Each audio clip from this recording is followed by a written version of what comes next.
On the 23rd of August 1944, Paris stood on the brink of destruction.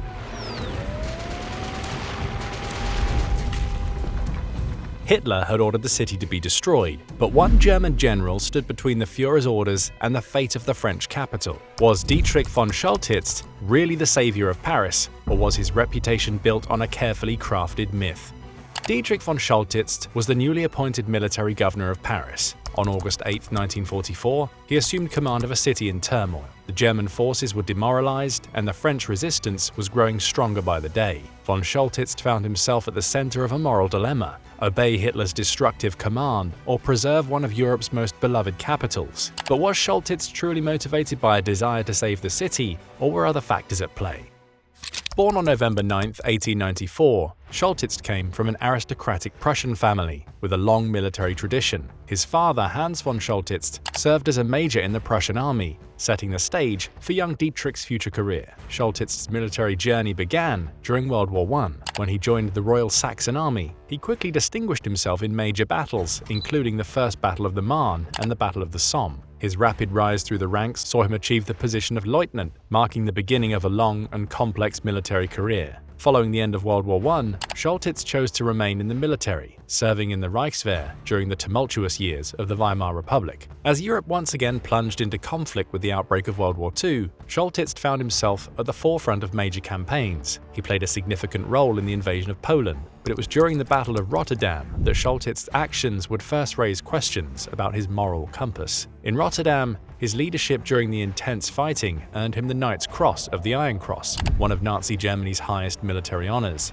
Yet this achievement came at a great cost to the civilian population and infrastructure of Rotterdam. As the tide of war turned against Germany, Choltitz's career continued to advance. On August 1, 1944, he was promoted to General der Infantry, and just 6 days later, on August 7th, Choltitz was appointed as the military governor of Paris. The German forces under Choltitz's command were poorly equipped and demoralized. He had only about 20,000 troops at his disposal, many of whom were unmotivated conscripts. Adding to Choltitz's difficulties, the French resistance launched a major uprising on August 19th. This move severely hampered the German ability to control the city. Key public buildings fell into resistance hands, and German communications were disrupted. The balance of power within Paris was shifting rapidly, and Choltitz found himself losing grip of the situation. On 23rd of August, Hitler issued the infamous command to annihilate the city by cable. Paris must not pass into enemy hands, except as a field of ruins. Paris darf nicht oder nur als Trümmerfeld in die Hand des Feindes fallen.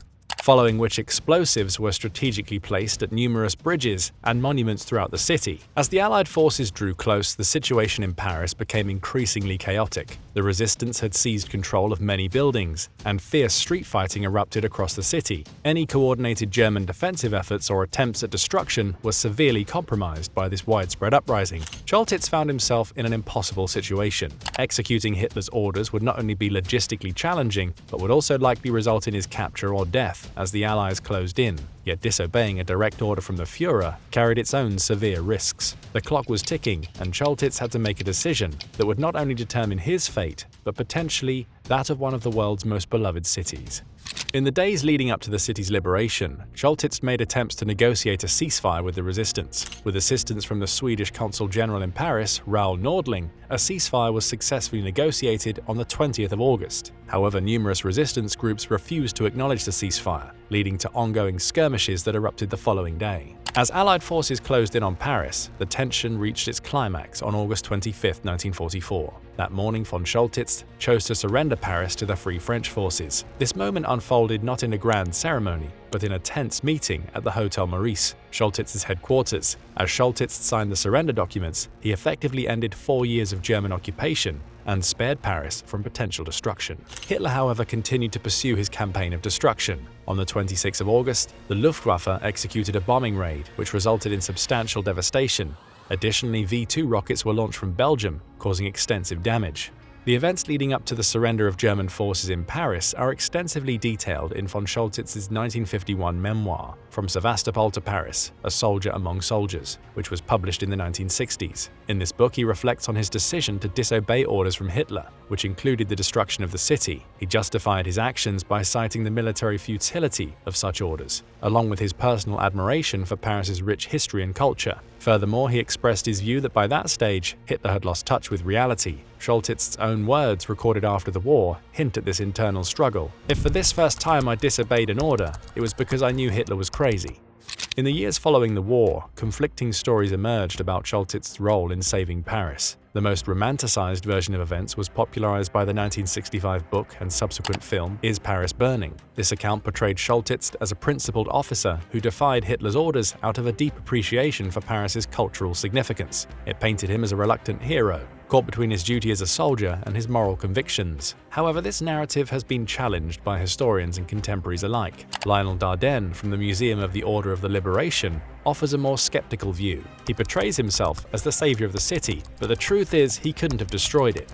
After the war, von Choltitz was detained at Trent Park, located in North London, alongside other high-ranking German military officers. Following his time in London, he was moved to Camp Clinton in Mississippi. Notably, no formal charges were ever brought against him, and he ultimately regained his freedom when he was released from captivity in 1947. The complexity of Choltitz's character and actions became even more apparent after the war. During his time in internment at Trent Park, numerous private discussions among the officers were covertly recorded by the British, with the intention of extracting valuable strategic insights. These secret recordings captured conversations where he acknowledged his complicity in crimes against Jews. One notable conversation featured von Choltitz, who stated, "The worst job I ever carried out, which however I carried out with great consistency, was the liquidation of the Jews. I carried this out thoroughly and entirely."